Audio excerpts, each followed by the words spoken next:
कैलासवासी आत्माराम भेंडे या ज्येष्ठ अभिनेत्याचा 7 मे हा जन्मदिवस. फार्सचा बादशहा म्हणून आत्माराम भेंडे यांना ओळखलं जायचं. फार्समधल्या विनोदी पद्धतीच्या भूमिका त्यांनी ज्या पद्धतीनं रंगवल्या त्याला तोड नाही. खास करून बबन प्रभू यांच्या फार्समधले त्यांच्या भूमिका या प्रचंड गाजल्या.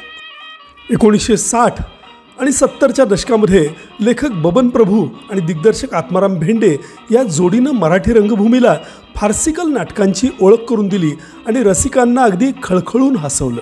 रसिकांना हसवण्यासाठी अंगविक्षेप किंवा कुठलाही थिल्लरपणा करायची गरज नसते, तर चेहऱ्यावरचे हावभाव, शब्दफेक आणि टायमिंगमधून उत्तम विनोद निर्मिती करता येते हे आत्माराम भेंडे यांनी दाखवून दिलं होतं. 61व्या अखिल भारतीय मराठी नाट्य संमेलनाचे ते अध्यक्षही होते.